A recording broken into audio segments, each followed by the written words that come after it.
Bismillahirrahmanirrahim. Assalamualaikum warahmatullahi wabarakatuh. Selamat malam sahabat. Selamat berjumpa lagi dengan channel edukasi saya, Joko Susilo. Sahabat, malam kali ini saya akan menyampaikan tentang poin peternakan dan kesehatan hewan. Bahwasanya dua poin ini tidak terpisahkan sahabat ya. Dan kalau dianalisa kembali bahwa pengembangan sektor peternakan di Indonesia itu tidak lepas dari namanya animal welfare, kesejahteraan hewan, keserawan, kan seperti itu sahabat. Karena dari beberapa prinsip-prinsip yang ada di animal welfare ini benar-benar kalau diaplikasikan akan menghasilkan peternakan-peternakan yang produktif, peternakan-peternakan yang maju, peternakan-peternakan yang memang dapat mensejahterakan hewan sahabat. Ternak atau hewan adalah makhluk sentien sahabat. Dia memiliki rasa, mampu merasakan, mampu memiliki kepekaan. Sehingga ketika kita melakukan proses-proses peternakan, nah ini harus memiliki hukum-hukum dan etika yang bisa memperlakukan hewan itu secara baik melalui asas-asas kesejahteraan hewan ya sahabat ya, yang dikenal dengan asas kesejahteraan hewan, animal welfare tadi. Nah, pentingnya keserawan pada ternak ini pertama mewujudkan kesehatan, meningkatkan reproduktivitas, meningkatkan performa produksinya, ini pentingnya sahabat. Kemudian memudahkan pengendalian hewan, restrain, sehingga mengurangi risiko atau dampak kecelakaan kerja bagi peternak, bagi tenaga kandang dan segala macamnya. Kemudian dengan keserawan ini meningkatkan efektivitas dan efisiensi pemeliharaan sahabat. Nah, budidaya sapi ini harus memenuhi 5 unsur kebebasan yang terdapat dalam prinsip-prinsip animal welfare sahabat.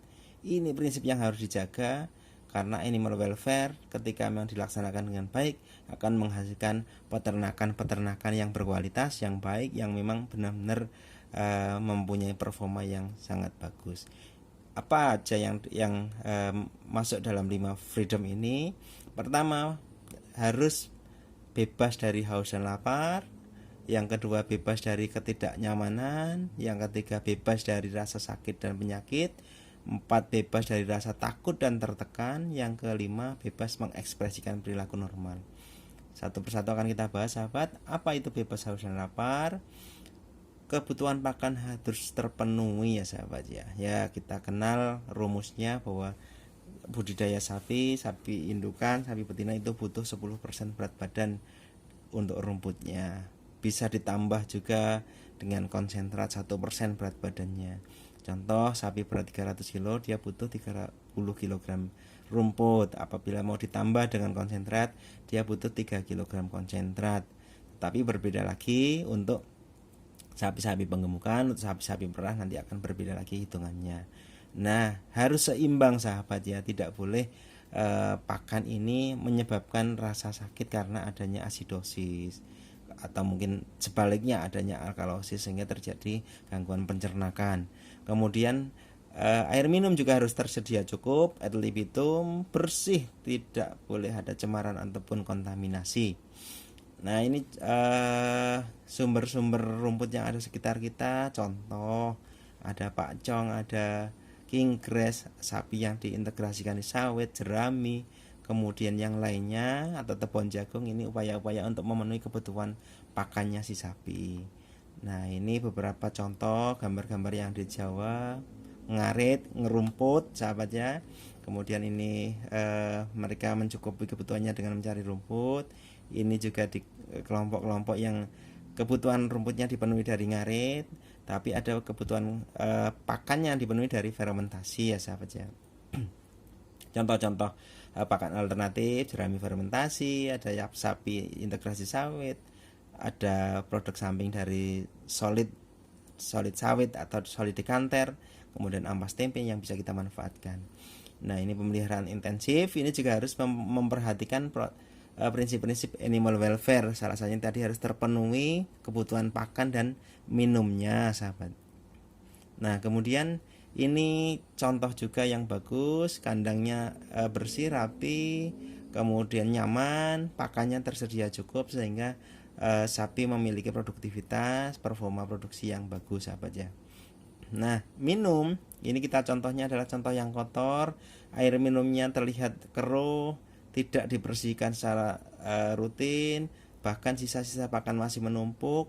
Terkadang sapi habis makan minum ke sini sehingga sisa-sisa konsentrat yang jatuh ke tempat ke tempat air ketika tidak segera dibersihkan akan terjadi pembusukan dan ini akan menyebabkan gangguan pencernaan, contohnya adalah diare. Ini contoh tempat minum yang bagus yang setiap hari dibersihkan, bahkan sehari bisa dibersihkan lebih dari 1 kali, sehingga menjamin intake dari minum ini cukup untuk performa produksinya, sahabat. Nah, pakan juga harus seperti itu. Manajemen pakan tidak boleh tetap harus menggunakan prinsip FIFO, first in first out. Pakan yang atau bahan pakan yang masuk duluan harus dihabiskan terlebih dulu, sehingga tidak boleh ada pakan yang berjamur, tidak boleh ada pakan yang lembab ya, sahabat ya. Kemudian kita sediakan rumput yang cukup, kemudian akses yang mudah dari si sapi sendiri sehingga benar-benar memenuhi kebutuhan pakannya. Nah, yang kedua adalah bebas dari ketidaknyamanan, sahabat. Yaitu lingkungan harus tersedia bersih, kering dan nyaman, terlindung dari panas dan hujan. Kebutuhan kandang 3 meter per ekor. Ini sama hitungan individual ataupun hitungan koloni. Lantai tidak boleh licin, karena kalau licin dia akan menyebabkan terkilir, jatuh. Pada saat kondisi bunting dia akan berisiko terhadap keguguran atau mungkin patah kaki. Dan juga tidak boleh terlalu kasar, karena jika terlalu kasar ketika sapi dengan berat badan besar, ini akan menyebabkan luka-luka pada bagian alat geraknya. Kemudian tersedia tempat pakan dan minum. Penerangan juga di malam hari sudah harus ada. Jadi untuk aktivitas di malam hari si sapi benar-benar terpenuhi ya, sahabat ya. Ini contoh juga pengangkutan yang tidak nyaman.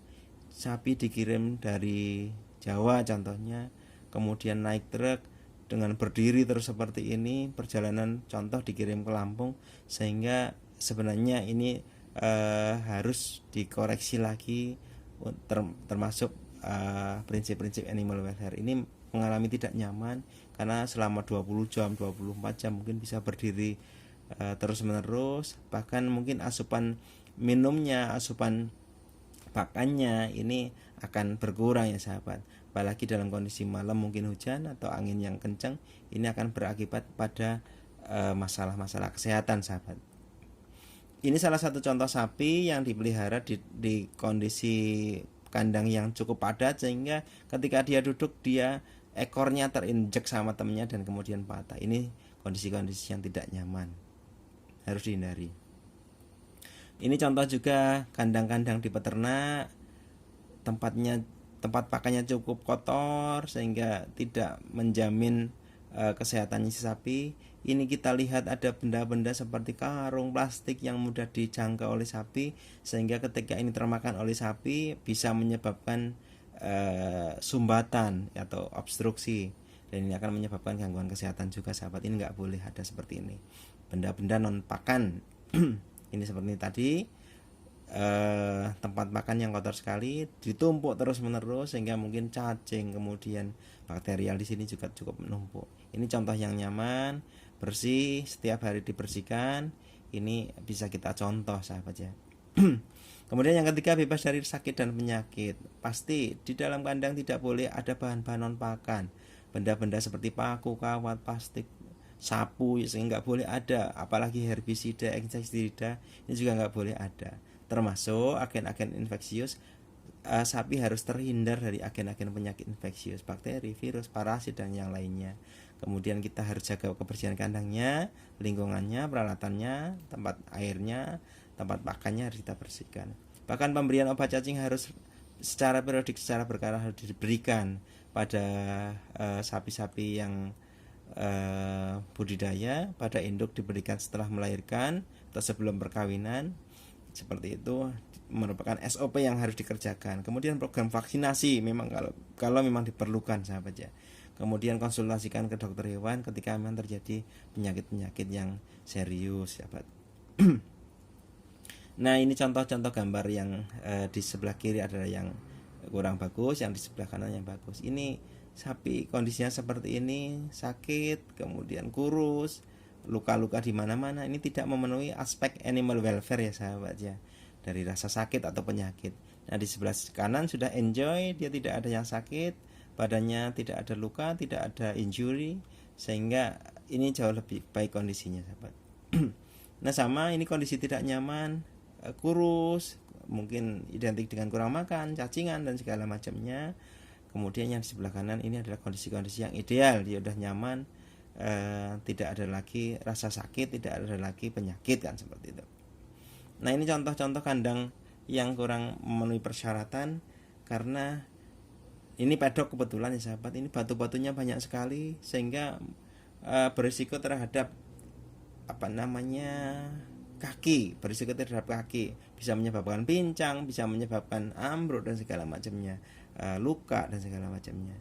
Kemudian ini juga kandang yang tidak didesain aman dari bahaya-bahaya ancaman hewan-hewan liar. Ini pedet lahir kemudian mati dimakan serigala, sahabat. Kemudian yang keempat, bebas dari rasa takut dan tertekan. Ini menghindari adanya penderitaan mental. Sapi besar digabungkan dengan sapi kecil sehingga si kecil tidak berani makan, takut, gitu kan, seperti itu nggak boleh. Pengelompokan sapi berdasarkan besar kecilnya harus dilakukan. Tidak boleh menggabungkan sapi yang besar dengan yang kecil. Sapi-sapi yang memiliki rasa, yang memiliki sifat pemalu, penakut, ini harus dipisahkan supaya dia bebas dari rasa takut dan tertekan ya, sahabatnya. Nah, sifat-sifat dasar sapi contohnya dia merupakan hewan sosial yang hidup berkelompok, bisa merumput, memamah biak, perlu waktu untuk gayemi, berbaring, duduk. Ini dia punya indera penciuman, pendengaran dan segala macamnya. Ini adalah perilaku-perilaku normalnya sapi.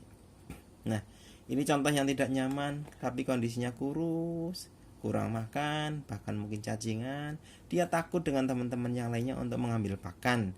Nah, seperti ini. Kurus, kurang makan, cacingan, kemudian takut dengan sapi-sapi lain. Kemudian ini kita lihat paritnya juga terlalu dalam, sahabat ya, sehingga sapi ketika mau keluar dari kandangnya dia ketakut untuk meloncat seperti itu. Nah, yang terakhir adalah bebas mengekspresikan perilaku normal, yaitu tersedia ruang gerak yang cukup, kebutuhan biologis. Sapi harus tersalurkan kebutuhan biologisnya dari perkawinan, kebuntingan, melahirkan, menyusui, merumput di lapangan, exercise, ini harus benar-benar dipenuhi. Kemudian sapi-sapi jantan juga butuh mengawini, dia butuh disupport untuk menghasilkan pertumbuhan yang cepat, performa yang bagus dan seperti itu, sahabat ya. Nah, ini contoh, si jantan harus diberikan kesempatan untuk mengawini. Kemudian kita yang betina harus butuh untuk dikawinkan baik secara alami ataupun diinseminasi buatan. Kemudian si padatnya juga dia punya naluri alami untuk menyusu ke induknya, maka dikasih kesempatan dia untuk ekspresi secara alami. Kemudian ini contoh sapi-sapi unggal-unggal yang mereka hidup bebas di alam tanpa dikeluh dan segala macamnya. Ini ekspresif sekali sapi-sapi ini. Kemudian bebas dari rasa stres juga, ini termasuk salah satunya, yaitu stres macam-macam, stresor macam-macam, bisa bersifat psikologis atau manajemen dari lingkungan, dari cuaca, cold stress, heat stress, dari perubahan nutrisi, dari penyakit. Ini harus benar-benar stresor ini harus kita minimalisir, kita hilangkan supaya tercapai kebutuhan sapi untuk sejahtera.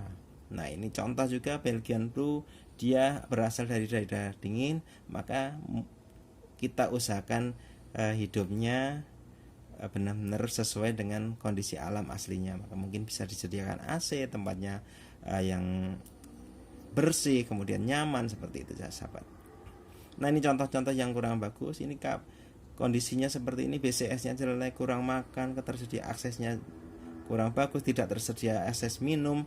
Ini kurang memenuhi prinsip-prinsip animal welfare ya sahabat ya. Nah ini juga adalah kandang yang didesain kurang memenuhi aspek keamanan. Ini sapi kemudian mau kabur dari kandangnya, loncat, kecepit pada seling kawat ini, kemudian dia mati. Nah ini juga contoh yang tidak bagus. Kandangnya becek, tidak nyaman, kotor.